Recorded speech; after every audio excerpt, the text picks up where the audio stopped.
안녕하세요. Eat 바이블입니다. 오늘 묵상할 하나님의 말씀은 데살로니가전서 5장 1절에서 11절까지의 말씀입니다. 먼저 오늘 말씀을 읽겠습니다. 형제자매 여러분, 그때와 시기를 두고서는 여러분에게 더 쓸 필요가 없겠습니다. 주님의 날이 밤에 도둑처럼 온다는 것을 여러분은 자세히 알고 있습니다. 사람들이 평안하다, 안전하다 하고 말할 그때에 아기를 뵌 여인에게 해산의 진통이 오는 것과 같이 갑자기 멸망이 그들에게 닥칠 것이니 그것을 피하지 못할 것입니다. 그러나 형제 자매 여러분, 여러분은 어둠 속에 있지 아니하므로 그날이 여러분에게 도둑과 같이 덮치지는 않을 것입니다. 여러분은 모두 빛의 자녀요, 낮의 자녀입니다. 우리는 밤이나 어둠에 속한 사람이 아닙니다. 그러므로 우리는 다른 사람들처럼 잠자지 말고 깨어 있으며 정신을 차립시다. 잠자는 자들은 밤에 자고 술에 취하는 자들도 밤에 취합니다. 그러나 우리는 낮에 속한 사람이므로 정신을 차리고 믿음과 사랑을 가슴막이 갑옷으로 입고 구원의 소망을 둑으로 씁시다.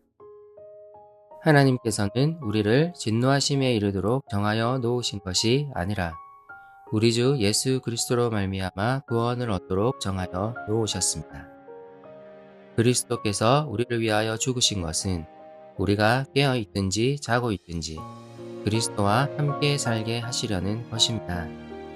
그러므로 여러분은 지금도 그렇게 하는 것과 같이 서로 격려하고 서로 덕을 세우십시오. 예수님의 재림에 대한 메시지는 데살로니가 교회의 중요한 이슈였던 것 같습니다. 바울은 꽤 긴 분량을 할애하여 재림에 대한 설명을 합니다. 먼저 그는 예수님이 재림하실 때 이미 죽은 자들은 어떻게 되는지에 대해 설명했습니다. 그들이 주님 안에서 부활할 것임을 말하며 부활의 소망에 대해 이야기했습니다. 그리고 부활의 소망으로 서로를 위로할 것을 권면했습니다. 데살로니가 교회는 예수님이 재림하실 때 준비가 되어 있지 않으면 어떻게 되는지에 대해 궁금해했던 것 같습니다. 그래서 예수님이 재림하시는 그때가 언제인지를 바울에게 문의한 것 같습니다. 바울은 단호하게 말합니다. 그때와 시기에 대해서는 여러분에게 쓸 말이 없습니다. 즉, 예수님의 말씀처럼 그 때와 시기는 하나님만이 아심으로 우리가 관심을 가질 필요가 없다는 말입니다. 그 때와 시기를 아는 것은 우리에게 허락된 영역이 아닙니다. 바울은 이미 주님의 날이 도둑처럼 온다는 것을 데살로니가 성도들에게 가르쳤습니다.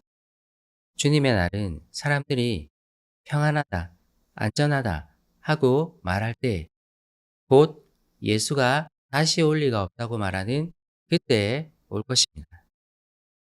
그리고 예수님을 부인하며 그분 나라의 도래를 믿지 않는 자들에게는 그것이 갑작스러운 일이 될 것입니다. 그들에게 그날은 피하지 못하는 멸망의 날이 될 것입니다. 하지만 신자들에게는 그날이 도둑과 같이 덮치지는 않을 것입니다. 갑작스럽지 않을 것입니다. 신자들이 그날을 알기 때문이 아닙니다. 신자들은 마침내 주님이 재림하실 것을 알고 소망하기 때문에 그날이 갑작스럽지는 않다는 의미입니다.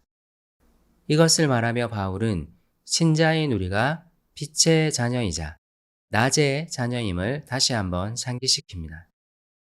우리는 밤에 속한 자들이 아니기 때문에 빛이신 그리스도가 오시는 그날은 우리에게 갑작스러운 날이 아니라 기쁜 날이 될 것입니다.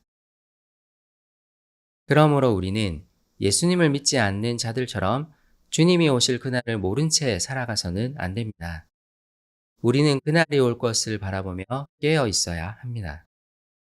그날을 준비하는 태도는 바로 이것입니다. 항상 깨어있는 군인이 되어 믿음과 사랑의 갑옷을 입고 구원의 소망의 투구를 써야 합니다. 그날을 두려워할 것이 아니라 소망해야 합니다. 그리스도께서 우리를 위해 죽으셨으므로 주님이 재림하실 때 죽은 자든지 살아있는 자든지 우리는 그분과 함께 영원히 살게 될 것입니다.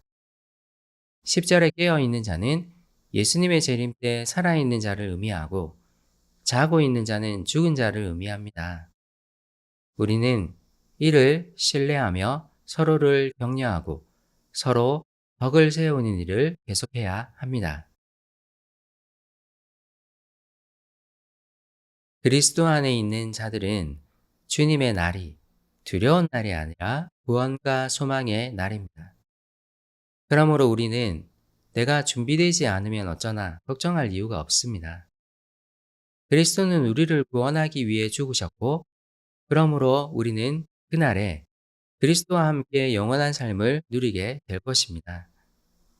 우리는 그저 일상 속에서 믿음으로 행동하고 사랑으로 서로를 위해 수고하고 우리에게 주어질 온전한 구원을 소망하면 됩니다. 깨어있는 성도는 믿음으로, 사랑으로, 소망으로 살아갑니다. 이를 기억합시다. 함께 기도합시다. 하나님, 다시 오실 주님을 기억하며 살게 해주세요. 우리의 삶이 그날을 소망하는 삶이 되게 해주세요. 지금 잘 먹고 그럴듯하게 사는 것보다 주님의 나라에서 누릴 영원한 생명을 소망하게 해주세요. 예수님의 이름으로 기도드립니다. 아멘.